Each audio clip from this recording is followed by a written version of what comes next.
In this short video, we continue to explore the functionality of the booklet builder. It's recommended that you view the first part of this tutorial, which is titled the Booklet Builder Part 1.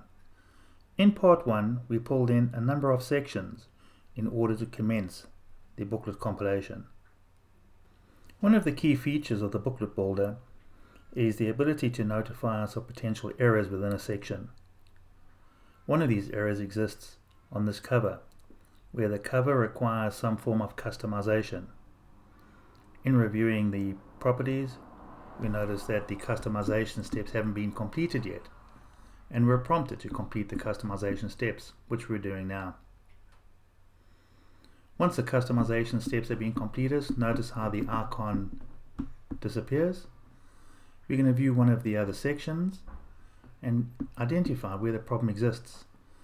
We can see on this particular section there's a problem with the images, and two images are presenting as low resolution images.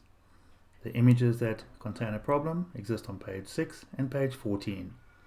We have the option to obviously replace the pages or continue with the errors in place. Notice how this particular product has got a stapled finish. You may remember from the first video we uploaded a number of documents, and we uploaded some documents from documents that are contained against the product.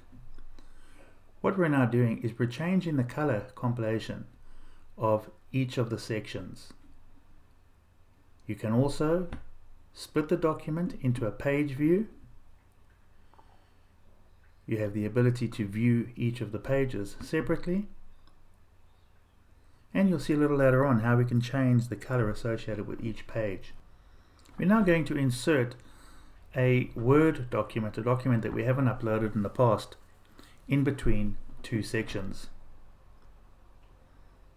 You'll notice as the Word document uploads, the system will do an automatic calculation of the costs based on the number of color and black and white pages contained in the document. We can apply a binding type to the document.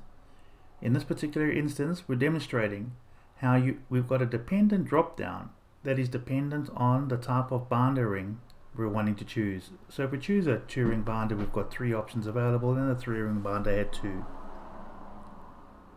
One of the key features of the software is the ability to provide us with a visual of exactly what the document's going to look like once printed.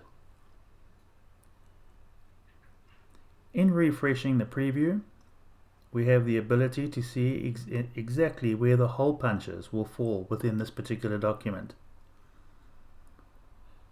What we're checking for is primarily to ensure that none of the holes punch through critical data.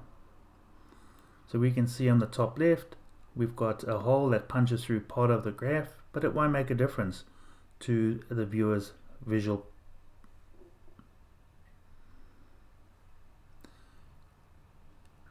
Let's see what happens if we choose a 3-ring binder. Once again, refresh the preview and take note of where the hole punches will affect the document.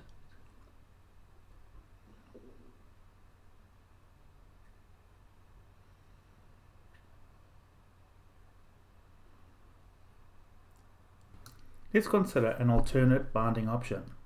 One of the options we could consider is a perfect bind. A perfect bind book is where the pages and the cover of the book are glued together along the spine. This process requires a gutter or margin which is free of any text.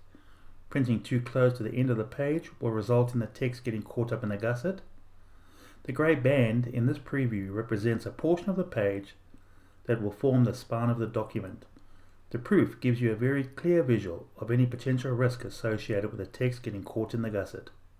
For more information, please watch Step 3 of the Booklet Builder series.